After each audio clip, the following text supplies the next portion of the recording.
não pode cair nessa esparrela que tantos meus ex-alunos fizeram de assistir 2, 3 meses de aula comigo e daí sair já, né, achar que porque ele ouviu aquelas coisas, ele já sabe mesmo que eu sei, né, e que pode sair dando palpite. Isso é absolutamente ridículo, é grotesco, é patético. Né? Então, o que eu peço a vocês, não façam isso, não caiam nessa esparrela. Né? Ninguém é obrigado a ser um formador de opinião.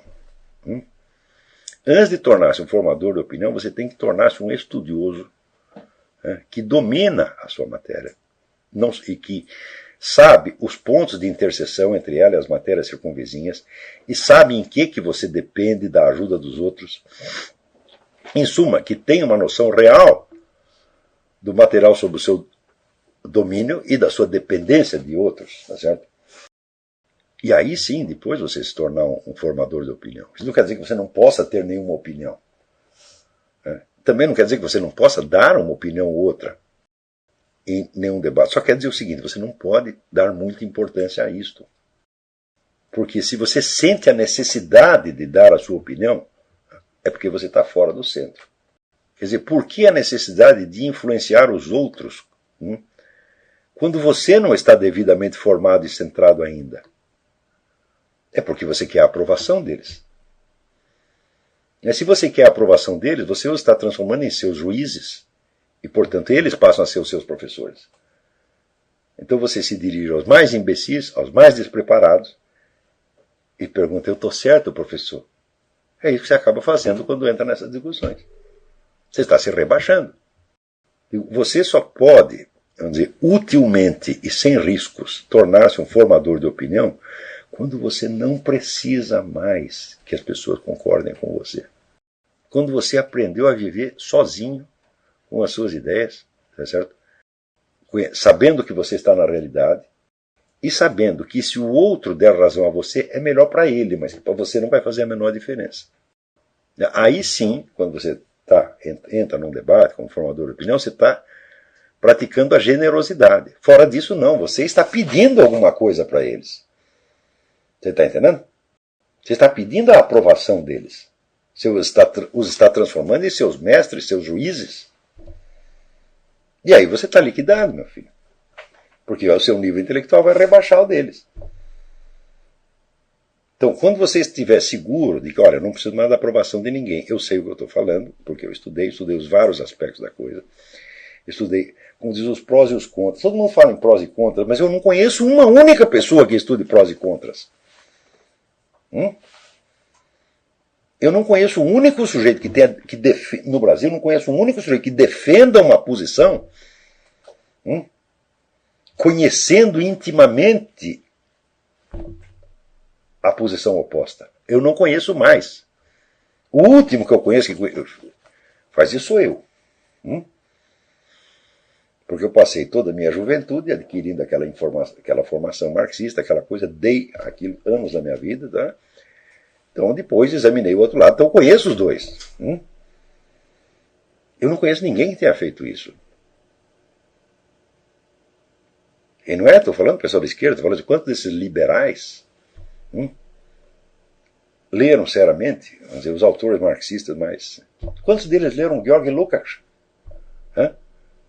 Praticamente nenhum. Eu nunca conheci um que tivesse lido. No máximo ele leu o Manifesto Comunista, né, e leu aquilo que Friedrich Hayek diz do marxismo, ou Ludwig von Mises, e ponto final. Então você não deu ao outro ponto de vista a chance. Você não trabalhou a coisa dialeticamente dentro de si.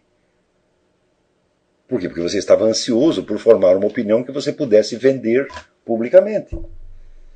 Então o que você tinha que fazer é exatamente o contrário. Você ficar anos ali investigando a coisa com calma, né, buscando a verdade.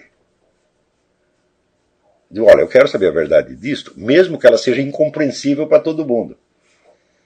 Mesmo que só eu fique sabendo daquilo, e mesmo que eu não consiga convencer ninguém disso aí. Se você quer a verdade nesta base, muito bem. Então aí você está no caminho da autonomia da inteligência. Fora disso, não.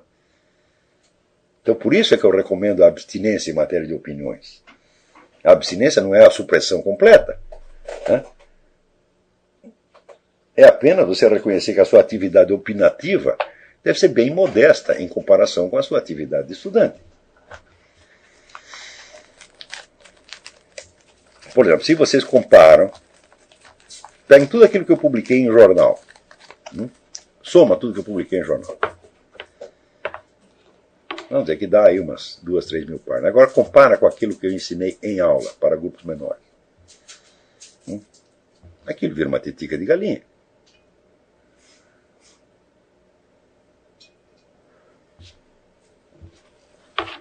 Então,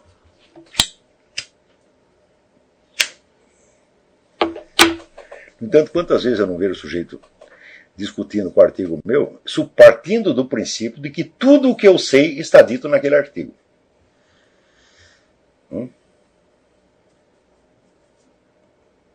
Quer dizer, é o princípio interpretativo mais idiota, né? Quer dizer, o sujeito, vou partir do princípio de que o sujeito só sabe aquilo que ele escreveu ali. Fala, puxa vida. Quer dizer, eu não suponho que, né? Eu não consigo nem imaginar. Falo, bom, para ele dizer isso, ele precisaria saber aquilo, mais aquilo, mais aquilo, mais aquilo, mais aquilo, mais aquilo outro. Que é um princípio que é o mesmo princípio que eu adotei com relação a Aristóteles. Para ele dizer o que ele está dizendo, é preciso que ele soubesse outras coisas que ele também não disse. Agora, no meu caso, não são coisas que eu não disse, são coisas que eu não disse naquele artigo. O número de pessoas que me leem assim é impressionante. Eu digo, então, o que fizeram uma geração de analfabetos, gente. A coisa é realmente calamitosa e eu não daria esse curso se eu não entendesse que ele é necessário. E eu estou dando esse curso acompanhado, vamos dizer, de um apelo dramático. Para que vocês persistam nos seus estudos, mesmo depois de terminar esse curso, pela mesma linha. Não escapem disso, porque não há outra maneira de fazer. Se você começa com muitas concessões ao negócio de debate e opinião, então você vai se estragar. Você vai começar a dar opinião um dia. Você vai começar a dar quando você não precisar mais dar. Quando você entende que são os outros que precisam ouvir você. Se você está gostando muito de dar opinião, se você precisa aparecer na mídia, meu filho, é melhor você não ir lá.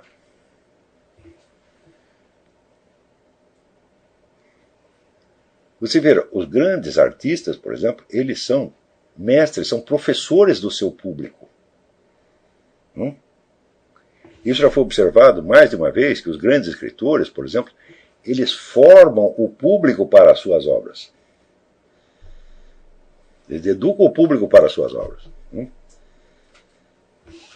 Então, eles estão em relação ao público, não como um principiante que está diante de seus mestres e juízes, mas como um professor que está ensinando.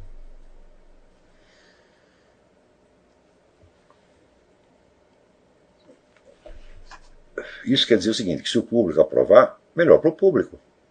Se o público achar ruim, pior para ele.